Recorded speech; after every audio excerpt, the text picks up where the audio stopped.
Empezaremos con la economía clásica. La economía clásica se basa en la idea de que el libre comercio es la forma natural del funcionamiento de la economía y que ésta produce progreso y prosperidad. Asimismo, se reorientó el pensamiento económico alejándose del enfoque que se basaba en la preferencia de los gobiernos o las clases sociales. Se enfatizaron los beneficios del libre comercio y asimismo se desarrolló un análisis del valor de los bienes y servicios como el reflejo de los precios de producción.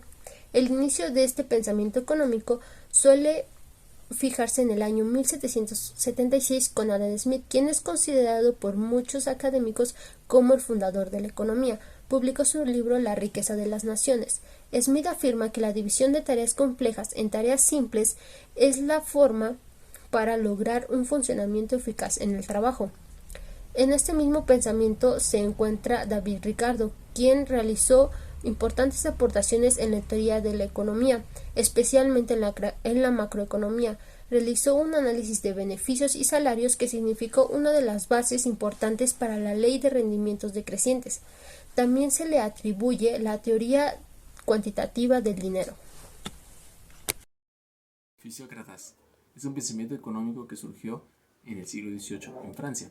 Sus principales promotores fue el funcionario y político Robert Jacques Turgot, barón de Laune, y François Quincey. Sus principales características fueron reconocer a la tierra como la única fuente de riqueza. 2. Que la economía debía seguir un orden natural, o laissez-faire, que viene del francés dejar hacer. Y 3. Introdujeron términos de renta fija y flujo circular a la economía. 4. Impuestos basados en la renta, y como reconocían que era la única fuente de riqueza, pues solamente a eso les debería cobrar impuestos. El 5. Oposición al mercantilismo, que se refería a dejar que no interviene el gobierno en la economía. Y el sexto, énfasis en la productividad agrícola. Innovar en este campo más que en otros. Buenos días, compañeros. Mi nombre es Manuel y a mí me tocó explicarles la economía institucional. Esta nace en 1919 con la publicada de un artículo por Walton Hamilton. Sin embargo, en este sentido nos referimos más a un filósofo muy importante para esto, que fue David Hume, quien ya en el siglo XVIII desarrolla e incorpora términos como la ética de los negocios, haciendo referencia a esta ética como las reglas que deben de cumplir un empresario y que surgen del propósito conflicto de intereses de empresarios, la clase política, así como la opinión ciudadana. Sin embargo, una de las aportaciones más importantes de esta economía es que el institucionalismo distingue netamente entre los determinantes universales de lo que es económicamente posible y los determinantes culturalmente limitados de lo que al fin y al cabo decidimos hacer. El énfasis de la economía debería ponerse en la economía misma como una entidad sociopolítica y culturalmente condicionada, de la cual emergen las elecciones económicas de la sociedad.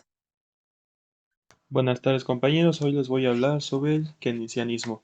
El keynesianismo refutaba la teoría clásica de acuerdo con la cual la economía regulada por sí sola tiende automáticamente al pleno uso de los factores productivos o medios de producción, incluyendo al capital y trabajo. Su autor fue John Maynard Keynes, que fue un economista británico considerado como uno de los más influyentes del siglo. Sus ideas tuvieron una fuerte repercusión en las teorías y políticas químicas. Una de las características del keynesianismo es el keynesianismo sostiene que la herramienta principal es la política económica y que es el único camino para paliar la crisis económica de un país. La política fiscal es el instrumento único para regular la economía. Señala al desempleo como el principal peligro para la economía. El mercantilismo es una doctrina económica que se desarrolló con el capitalismo comercial durante los siglos XVI y XVII. Tuvo 5 grandes representantes, quien fue Juan Boudinot, Gerard Malines, Eduardo Mies, Antonio Sierra y Thomas Mion, quien desarrolló más ampliamente dicha doctrina. Después, en los antecedentes, tenemos primero la aparición de los estados nacionales modernos o las monarquías absolutas, así como el capitalismo y monopolios comerciales. Después vino la destrucción del sistema feudal e ideas medievales, y con ello la aparición de políticas nacionales, economía monetaria, capital del dinero, el Renacimiento y el protestantismo.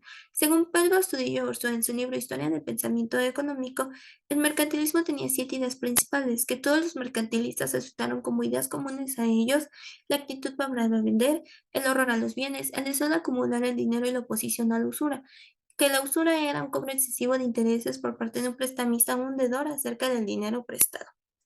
Monetaristas.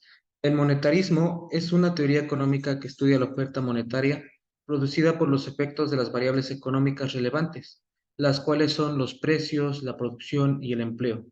Ideas del monetarismo. El monetarismo es una doctrina económica establecida por Milton Friedman.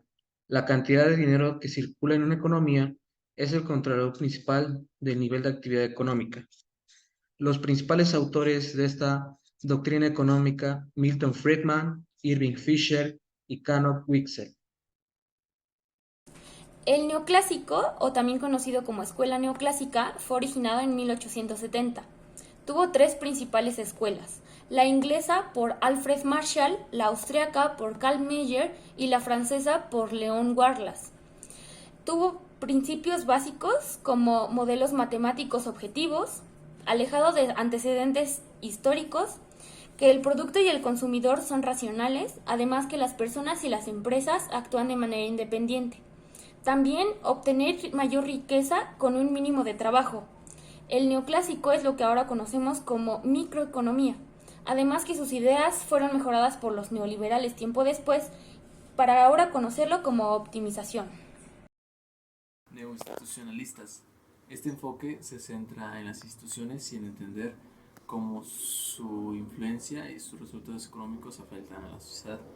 Algunos de los principales autores de este enfoque se encuentran Douglas North, James G. March y Masahiko Aoki.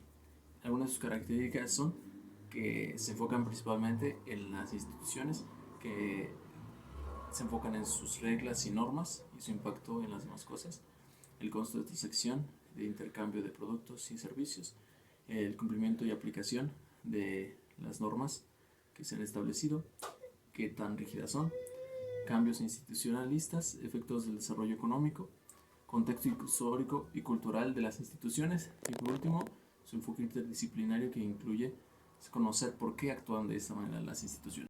Neokeynesianos. Es una escuela de pensamiento macroeconómico que se desarrolló en el periodo de la posguerra a partir de los escritos de John Maynard Keynes.